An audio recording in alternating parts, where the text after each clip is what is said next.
We were at the range for the drag race, 300 PRC versus 300 Weatherby. We're about to see what the Weatherby can do, and we'll also test the 300 PRC. So I think it's going to be really close because already they have about the same case capacity.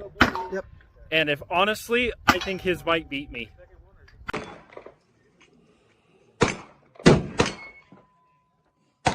$29.96.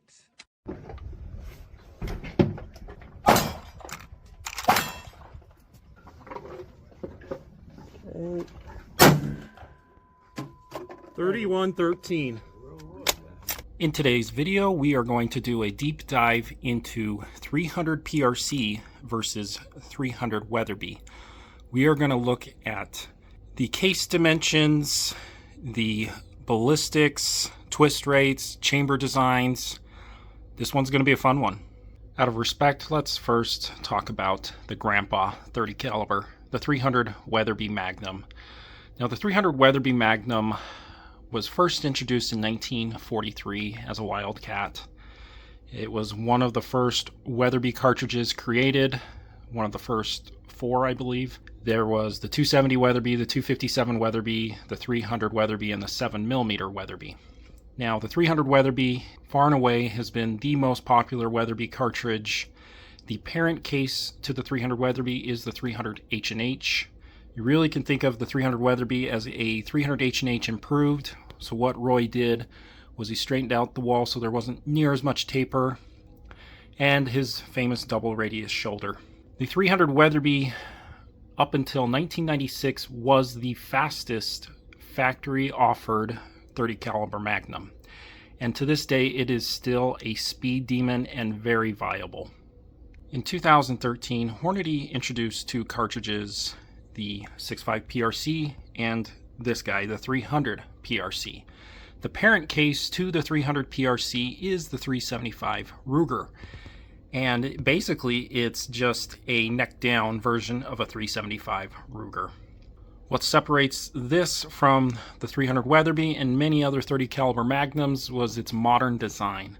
So it has a decent amount of free bore, a longer magazine so you can seat bullets like this and not have a bullet eking into the powder capacity. The 300 PRC, I would say, is a relatively efficient cartridge. It is also a pretty darn accurate cartridge. And in a little bit, we'll talk about the chamber designs, tight tolerance chamber. Now, the PRC cartridges are known for that. We are going to compare the chamber design of the 300 PRC to the 300 Weatherby. You might be surprised at how close these two are to each other. Let's take a quick look at the reloading data. These 2 cartridges are very close in performance. As you saw in the beginning, the 300 Weatherby usually will have 50 to 100 feet per second advantage over a 300 PRC. Let's just go up to 180 grain. Hornady data is a little watered down. It says tops velocity of 3100. And I can tell you from my gun with a 26-inch barrel, 82 grains of H4831 SC got me 3,300 feet per second. So only 250 feet per second off. Let's go up to the heavier bullets. Now, 1 in 10 twist, we'll talk about the twist rate in a little bit. Definitely can stabilize at least up to a 230 grain bullet at sea level. Now, I've shot the 225 grain out of my 300 Weatherby, and I was getting, with just these type of powders, not LRT, around 2,900. So I used H4831 SC, and again, I was getting about 200 feet per second faster than what this book says. Okay, let's go to 300 PRC, and according to Hornady, the 300 PRC is more powerful. Let's go up to a 180 grain, and they're claiming 3,200 feet per second with reloader 26. I've seen around 3,250 from my friend's 300 PRC in a 26-inch barrel. Now let's look at the 225 grain, and you're maxing out around 2,800 to 2,850, which is pretty accurate. That's what my friend's gun has done with everything except LRT. He's around 28 to 2850. So the 300 Weatherby, again, 50 to about 100 feet per second advantage. Let's go ahead and look at the SAMI spec chamber designs for the 300 Weatherby and the 300 PRC just to see how they compare Now remember, the 300 Weatherby was designed in 1943. I think you might be a little surprised at how tight the clearances are in the 300 Weatherby chamber. So up top is the case dimensions and the bullet dimensions. And then down below, this is what we really want to focus on, is the chamber clearances. So this X here means what it headspace is off of. So 300 Weatherby has a belt, and yes, it still headspaces off the belt. Now the main things I really want to talk about are the clearances base of the case. So here, the clearances at the shoulder, clearances on the neck, and then the free bore diameter, and we'll also talk about the free bore. Let me show you the numbers that I found with the 300 Weatherby.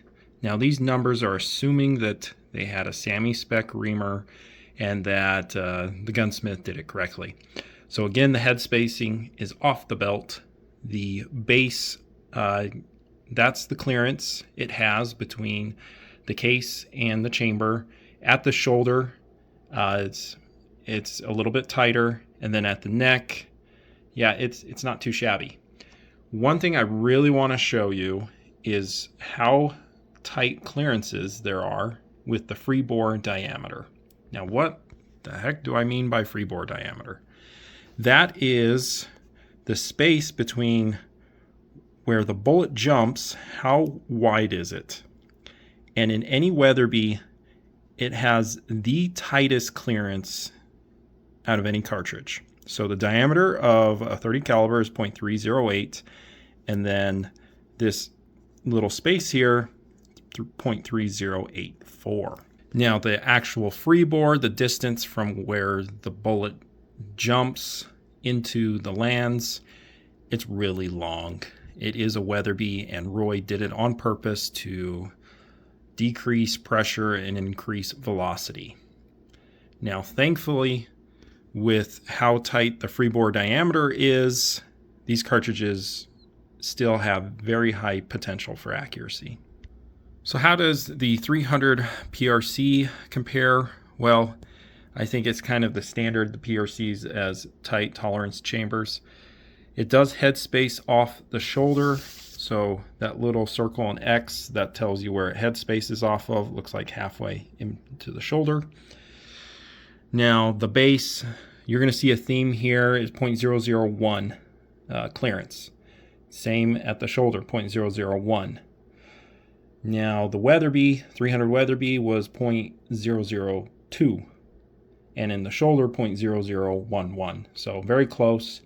The neck, the 300 PRC has just the slightest of advantage, 0.002 versus 0.003. And then the free bore diameter, 300 PRC, it is 0.3088. Let me show you that right there. So yeah, the 300 Weatherby does have a tighter tolerance there. As for the free bore, it is much longer than, say, a 300 Win Mag or some of the older cartridges, but it's nowhere close to how long the 300 Weatherby's. One last thing, let's talk twist rate. The 300 Weatherby's SAMI spec twist rate is 1 in 10, while the 300 PRC is 1 in 8.5. Now you're going to see some variances with 300 PRCs. I've seen them with 1 in 8, 1 in 8.5, 1 in 9, and actually 1 in 10. Now, you might wonder, what's the purpose of a 1 in 10 twist 300 PRC? You'd be surprised at how heavy of bullets you can stabilize with just a 1 in 10 twist in 30 caliber.